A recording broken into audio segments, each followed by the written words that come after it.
Olá, muito boa tarde. Hoje é a quarta-feira e no Sem Censura nós vamos falar de doação de órgãos, vamos falar de música, vai ter música aqui, vamos falar de coaching, vamos falar de literatura. Nós estamos com o Dr. Gustavo Bonfadini, eu estou muito ruim de fala hoje. Ele é oftalmologista e ele é diretor do Banco de Olhos do Instituto de Traumatologia e Ortopedia. E ele vem nos falar sobre doação de órgãos, afinal de contas, dia 27 de setembro é o Dia Nacional da Doação de Órgãos, não é isso? Exato. Órgãos e tecidos, no caso córnea, né? Maravilha. Vamos conversar então com o Dr. Gustavo Bonfadini. Exato. Sobre esse Dia Nacional do Transplante. A sua especialidade, então, é o banco de olhos, que está no INTO. Por que está no INTO? Vamos lá. Primeiro, agradecer o convite para falar desse tema tão importante, que é a doação, né?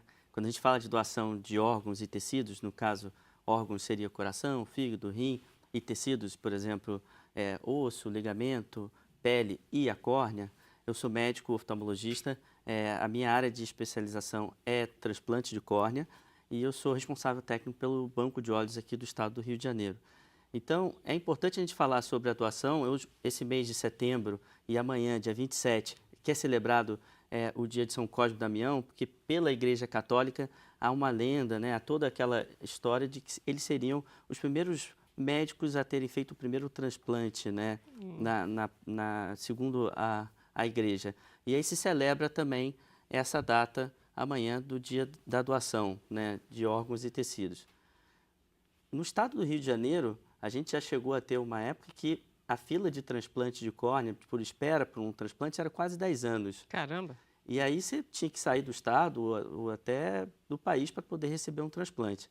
Hoje, a fila de tempo de espera já gira em torno de 8 meses. Ainda é muito, mas ela é comparável aos outros estados da federação. Qualquer pessoa pode doar a córnea, quer dizer, qualquer corpo morto pode ser tirado da córnea? Um velho, um novo, quais são as exigências? Excelente pergunta. Quando a gente fala de doação de tecido de córnea, qualquer pessoa pode ser um potencial doador. A gente tem alguns critérios específicos, como idade de 2 a 80 anos, se não tiver nenhuma infecção, por exemplo, hepatite, HIV, mas de modo geral, tirando esses critérios assim, qualquer pessoa pode ser potencial doador. Então, eu acho que a importância de falar num veículo importante de comunicação é que quem está nos ouvindo possa chegar e entender e falar para quem está do lado, para o familiar, porque no Brasil, para que haja uma doação, ninguém está livre de ter um acidente, uma fatalidade. Só que no momento do óbito de um ente querido, é a família que tem que autorizar a doação. Mas eu tinha na minha carteira de motorista, doadora de órgãos, isso sumiu da minha carteira. O que aconteceu foi que o Supremo Tribunal Federal, na minha opinião, até de forma acertada, ele retirou a obrigatoriedade da pessoa ter que doar. Ué, mas não era obrigatório, não, me que já foi. perguntaram. Não, e aí, antigamente, você tinha que colocar se você queria ou não na carteira. É. Hoje não há mais isso. Hoje mesmo que eu sou doador, Isso. mas se eu não avisar a minha família e se alguma coisa acontecer comigo e vier a falecer, Ninguém vai saber. aí na hora eles podem ficar na dúvida, será que o Gustavo, ele era doador ou não? E às vezes até negar a doação. Pra você ter ideia, no estado do Rio de Janeiro, a cada 10 pessoas abordadas no momento do óbito de um ente querido, 5 ainda dizem não. A gente nunca, as equipes treinadas a poder abordar nesse momento tão sensível às famílias, eles nunca tentam convencer. E é sempre uma postura de tentar mostrar para a família, ofertar a possibilidade da doação. Eu estava lendo, inclusive, que do ano passado para esse ano, triplicou, quadriplicou o número, porque justamente a equipe que vai conversar com a família do eventual doador, que ainda está vivo, né, melhorou muito a abordagem. É esse o principal problema? Olha, se eu só corrigir, o eventual doador nunca ele vai estar vivo. Ou ele está em morte encefálica. Isso a gente não chama mais vida. Não, porque senão até a gente pode confundir. Meu Deus, a pessoa está viva ainda, a gente está querendo... É morte encefálica que a gente Morte diz. encefálica é quando o coração está batendo, mas o cérebro já está morto. Então não tem mais nenhuma viabilidade daquela pessoa voltar. E aí sim, quando a gente tem uma equipe treinada e capacitada a poder fazer essa abordagem no momento correto e tudo mais, isso ajuda muito. Mas além disso, eu acho que é realmente esse trabalho de comunicação, de divulgar a importância da doação, porque Até os trabalhos mostram que até a dor do luto, ela de certa forma, ela se ameniza quando há uma doação para a família. Nós tivemos, eu acho que aqui no Sem Censura, uma moça que perdeu o pai e doaram o coração do pai e ela, quando casou, ela chamou o rapaz que recebeu o coração do pai para entrar com ela na igreja. É uma coisa que realmente emociona e toca todos nós, porque a gente sabe que aquela pessoa não foi em vão, que às vezes, seja, quando a gente faz uma doação, e às vezes até de órgãos, até 8 pessoas podem ser beneficiadas. Isso. Então, quando é córnea, 2 pessoas podem voltar a enxergar. E hoje a técnica de transplante de córnea, a gente tem possibilidade de trocar, às vezes, só as células da córnea. Não precisa mais tirar toda a córnea. Para quem está nos ouvindo, o que seria a córnea? A córnea é o primeiro tecido que a gente tem nos nossos olhos, é o que dá o brilho dos olhos. Então, se a gente fosse fazer uma metáfora, seria, se a gente fosse comparar um relógio, seria o vidro do relógio.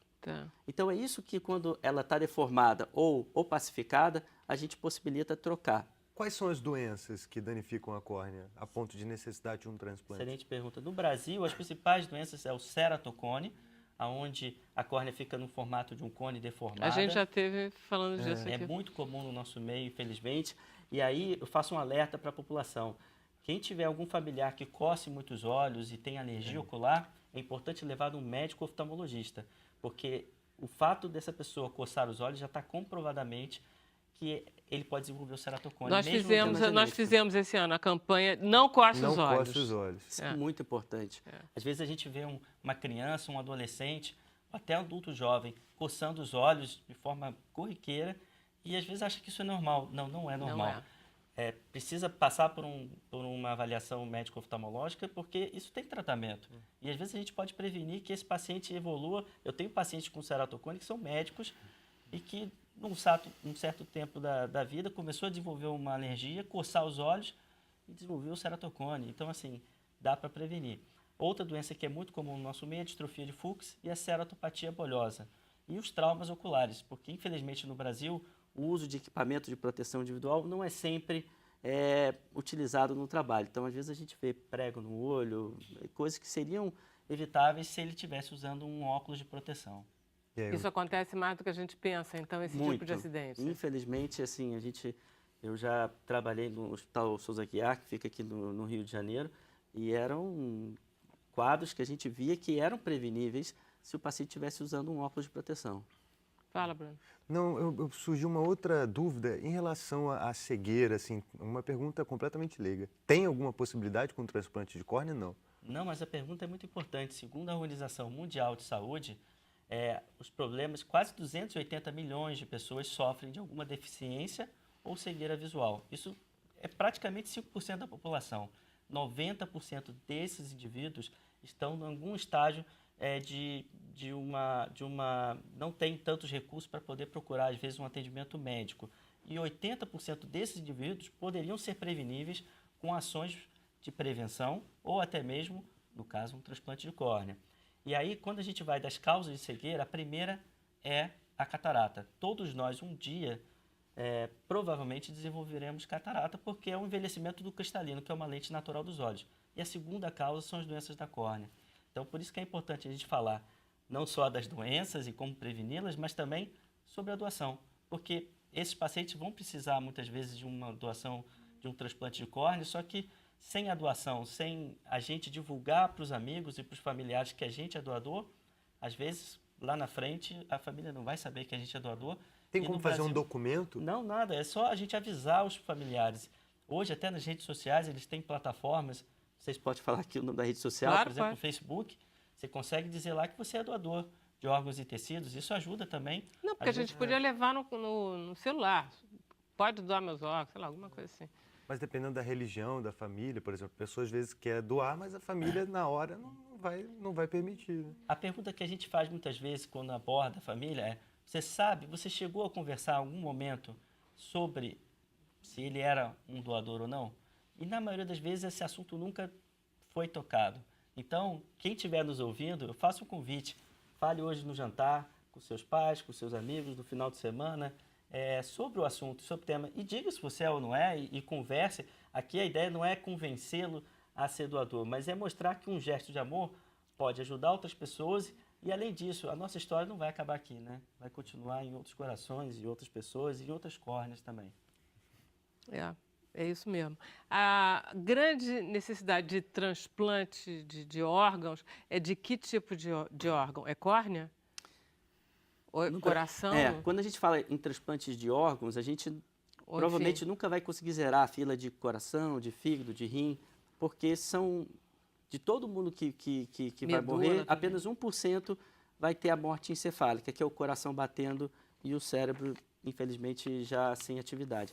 Agora, qualquer pessoa que entrar em óbito, ou seja, que falecer, pode ser um potencial doador, tirando umas pequenas restrições específicas para doar, por exemplo, córneas. Então, muito bem. Se, por exemplo, meu pai morre, meu pai já morreu há muito tempo, mas enfim, o que eu faço? Eu telefono para quem? Ótimo. Então, assim, hoje no estado do Rio de Janeiro foi criado um tridígito 155. Tá. Esse número serve para a central de transplantes poder receber notificações até de familiares ou até de profissionais médicos e essa notificação ser repassada para um banco de olhos para poder aí sim todo o processo começar. Porque a córnea não necessita de morte cerebral, né? Exato. Então, apenas uma legislação brasileira que limita que tem que ser entre 6 horas do óbito ser retirada ou, se tiver em refrigeração, até 24 horas. Esse é o maior limitador, o tempo. Então, mas tirando isso... E compatibilidade? Essa é uma excelente pergunta porque não tem nenhuma necessidade de, como um dos órgãos, de você fazer, por exemplo, a compatibilidade sangue-ABO. Então, qualquer pessoa é um doador universal de córnea. Olha que lindo. Então, quer dizer, não precisaria a gente fazer nenhum exame, não precisa até hoje, porque a córnea não é vascularizada. Quando a gente olha para o olho de alguém, a gente está vendo a cor do olho lá dentro, que é a íris. Então, a córnea, por não ter tecido linfático e nem vascular, a gente não tem uma chance muito menor de ter, por exemplo, uma rejeição que nos transplantes de coração, de fígado, de rim. Então, a gente costuma dizer que o transplante de córnea é que tem os melhores resultados na medicina. Maravilha. 155. Exato. Beleza. Obrigada.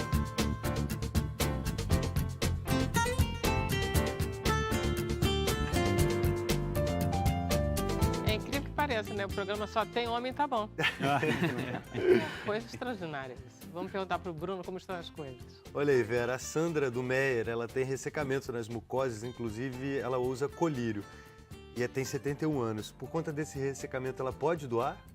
Ser doadora das córneas? A princípio, sim. O ressecamento dos olhos é uma condição que, com a idade, ele começa a acontecer. E nas mulheres, infelizmente, apesar dos hormônios femininos e a gente agradecer das mulheres terem esse hormônio, mas com a menopausa eles caem. Então, acaba que as mulheres podem desenvolver um olho mais ressecado com a idade e não quer dizer que essa pessoa não possa doar. Qual o endereço que ela foi atender a porta e perdeu o endereço da inscrição? Não precisa se inscrever em lugar nenhum. Na verdade, ela precisa avisar os familiares dela e com quem ela mora, assim, que caso ela venha a falecer, que ela é uma doadora, porque são os familiares que têm o poder de autorizar a doação no momento do óbito. Não, mas você falou do telefone. E aí tem um tridígito no estado do Rio de Janeiro, ele não é para o Brasil inteiro, que é 155. É o telefone da Central de Transplantes do Estado do Rio de Janeiro, do Programa Estadual de Transplantes. Ali ele consegue se informar, tirar dúvidas e até notificar um óbito de um ente querido que, porventura, a família deseja doar. Tá, respondi. Como é o nome dela? Sandra. Sandra, ó, colega minha. Colírio, ressecamento, idade, tudo igual.